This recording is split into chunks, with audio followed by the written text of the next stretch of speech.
Bonjour, bienvenue au cabinet de Laurent Latapie, avocat Fréjus. Je viens vous parler aujourd'hui de la question spécifique de la suspension des échanges d'un crédit bancaire pour des particuliers, qu'il s'agisse d'un prêt immobilier, d'un prêt à la consommation, même d'un crédit relais. Vous pouvez, en cas de difficulté personnelle ou économique, demander au juge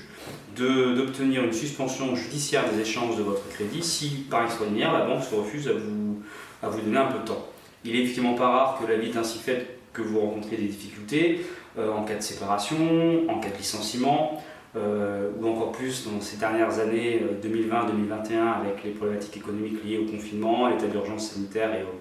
au Covid. Il peut arriver que vous vous retrouviez dans l'impossibilité de faire face au paiement de vos échéances de crédit et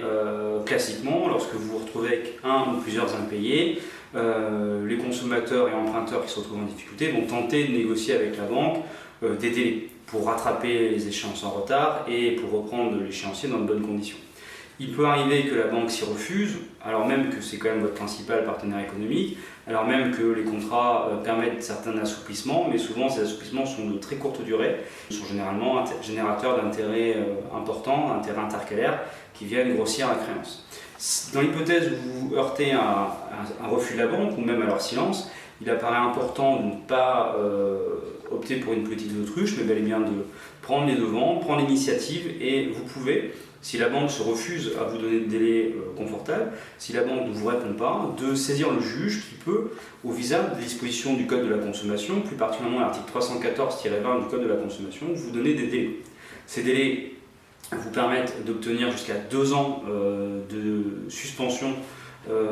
par décision de justice. Ces 2 ans seront alors décalés, vous n'aurez pas à payer les échéances du prêt, vous n'aurez pas à payer non plus les intérêts bancaires. Seule la cotisation d'assurance liée au prêt risque d'être malgré tout exigible et due pendant cette période de suspension, mais vous pouvez demander au juge des délais pouvant aller jusqu'à 2 ans. Vous pouvez demander au juge de suspendre également et de geler les intérêts contractuels pendant cette période-là, et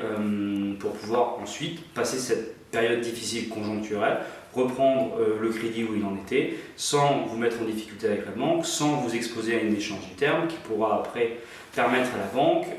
de réclamer l'intégralité de la créance. Il ne faut pas oublier cette procédure de suspension judiciaire des échéances, qui est quand même bien pratique, qui est un contentieux certes dans lequel vous allez poursuivre la banque afin justement d'obtenir cette suspension, dans lequel vous allez attaquer la banque et en même temps vous défendre, parce que celle-ci ne va pas vouloir forcément vous faire plaisir et vous faire droit à cette demande de suspension, mais vous pouvez effectivement expliciter la situation au juge qui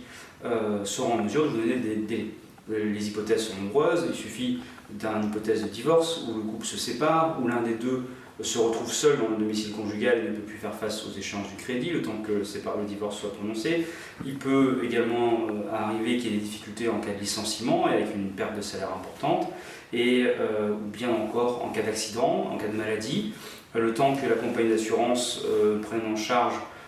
justement le sinistre ou l'accident en question. Et dès lors, il ne faut pas hésiter à recourir à cette procédure qui est la suspension judiciaire des échéances du prêt qui vous permet d'obtenir jusqu'à 12 ans.